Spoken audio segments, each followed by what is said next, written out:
हमारे मेहमान तशरीफ़ ला चुके हैं। मैं इनका बहुत बहुत मुख्तसर तारुफ़, हालांकि कराची के जो कम अज़ कम यहाँ सामीन यहाँ बैठे हुए हैं वो इन जानते हैं अच्छी तरह से। हमारे मेहमान हैं सईद गनी साहब, जो सिंध के सूबाई वज़ीर हैं और बहुत फ़ाल शख्सियत हैं, बहुत मुतहर्रिक शख्सियत हैं। हमारे साथ अमीना सैयद साहिबा होंगी जो अभी पहुंची नहीं हैं, जो बुक प्रोडक्शन के पूरे शोबे से बहुत अच्छी तरह से वाकिफ़ हैं और हमेशा हम उनसे इस्तिफ़ादा करते हैं।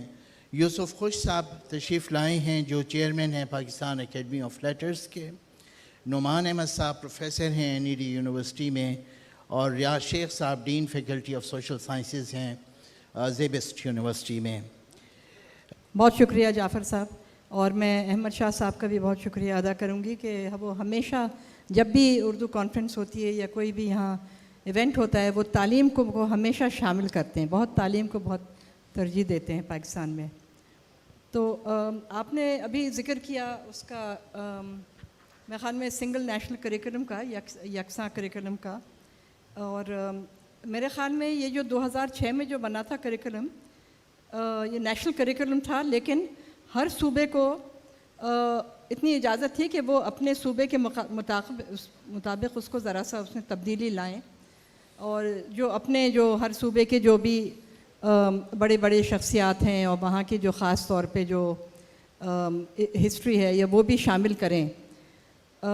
तो वो वैसे करिकुलम बहुत अच्छा था, और मेरे ख़्याल में कोई 90% 2006 का जो करिकुलम है 90% मटेरियल उतना ही अभी 2020 का जो वो या 21 में जो ला रहे हैं उसमें शामिल होगा। तो इतना ज़्यादा चेंज करिकुलम में नहीं है। जो थोड़ा बहुत जो उसमें तब्दीली आई है वो उसमें आई है कि किस तरह वो स्टूडेंट्स की असेसमेंट करें, और उनके जो स्टूडेंट लर्निंग ऑब्जेक्टिव्स हैं वो उन्हें और डाल दिए हैं। तो सब्जेक्ट्स में या टॉपिक्स में इतना ज़्यादा इतनी तब्दीली नहीं आई है, और उसमें खूबी यह है कि वो वही उन्हें रखी हैं कि पीस और हार्मनी फैलाई है पाकिस्तान में। कोशिश की है करिकुलम के ज़रिए कि हम हर सूबे के जो लोग हैं या हर मज़हब के जो लोग हैं उनकी इज़्ज़त करें, उनके साथ मोहब्बत और अमन से उनके साथ रहें।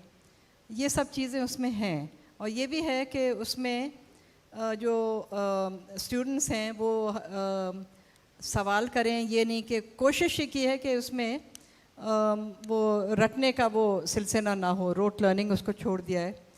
लेकिन असल मसला मेरे ख़्याल में ये है, देखिए करिकुलम तो था बहुत अच्छा था 2006 का, थोड़ी बहुत तब्दीली ले आते। असल मसला हमारे इम्तिहान का है। दो चीज़ें हैं, एक तो इम्तिहान का मसला है, दूसरा है टेक्स्ट बुक्स का। देखिए इम्तिहान में जो हर सूबे की जो जैसे पंजाब टेक्स्ट बुक बोर्ड की जो किताबें हैं उसमें से इम्तिहान आते हैं, इम्तिहान के सवाल, और असातिज़ा से कहते हैं कि जिस तरह वो जवाब किताब में लिखा है उसी तरह आप भी जवाब लिखें।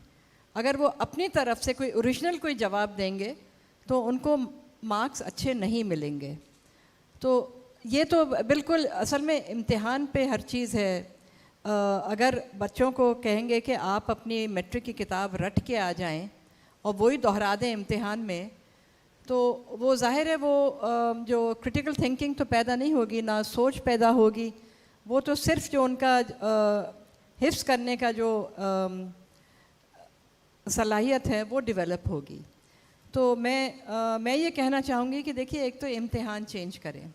अच्छा, एक टेक्स्ट बुक पे इम्तिहान को बेस ना करें, टेक्स्ट बुक बोर्ड की टेक्स्ट बुक्स को बेस ना करें इम्तिहान। बेशक वो खैबर पख्तूनख्वा का टेक्स्ट बुक बोर्ड हो या सिंध का हो, इम्तिहान बेस करना चाहिए करिकुलम पे, और जो टॉपिक्स करिकुलम पे हैं उन टॉपिक्स पे आप लिखें और बच्चा अपनी तरह जवाब दे। जितना ओरिजिनल जवाब होगा, जितनी नई सोच होगी, उतने ज़्यादा मार्क्स मिलने चाहिए। और दूसरा ये है कि एक टेक्स्ट बुक नहीं होनी चाहिए। इसके मैं बहुत ख़िलाफ़ हूँ। जो ये आजकल जो बात हो रही है मॉडल टेक्स्ट बुक है, एक मॉडल टेक्स्ट बुक आ जाएगी, उससे तो और फिर लोग रटना शुरू कर देंगे।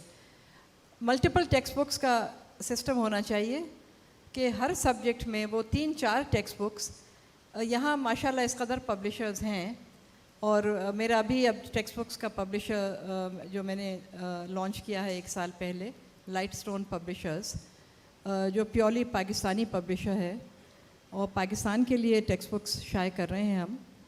तो मतलब ये और बहुत हैं यहाँ पब्लिशर्स, कोई कमी नहीं है पाकिस्तान में।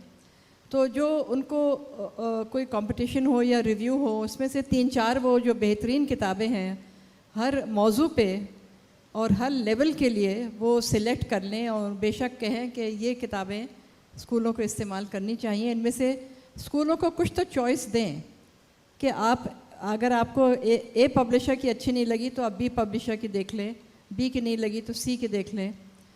तो जो अहम बातें हैं, एक तो मल्टीपल स्कूल टेक्स्ट बुक्स होनी चाहिए हर मौजू पे, और दूसरा यह है कि एग्ज़ामिनेशंस जो हों वो टेक्स्ट बुक पे ना हो।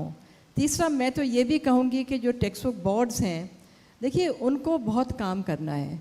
टेक्स्ट बुक बोर्ड्स को ऑथर्स को ट्रेन करना चाहिए, टीचर्स को ट्रेन करना चाहिए, लेकिन उनका काम टेक्स्ट बुक्स पब्लिश करना उनका काम ये नहीं है। और वो एक रिसोर्सेज वो मुहैया करें ऑथर्स को और पब्लिशर्स को रिसर्च के लिए, या जहाँ से वो या ट्रेनिंग दें। अब आजकल आपको ट्रेंड ऑथर्स नहीं मिलते हैं, तो इस किस्म का वो काम करें, बजाय इसके कि वो भी पब्लिशर बन गए हैं, पब्लिशर्स के साथ compete कर रहे हैं और उनके पास एक मोनोपोली है। देखिए जब मोनोपोली होती है तो स्टैंडर्ड्स गिर जाते हैं, जब कंपटीशन होता है तो स्टैंडर्ड्स ऊपर आते हैं। Right. तो ये टेक्स्ट बुक बोर्ड का जो मोनोपोली है ये मेरे ख्याल में नहीं होनी चाहिए। अच्छा, शुक्रिया बहुत बहुत।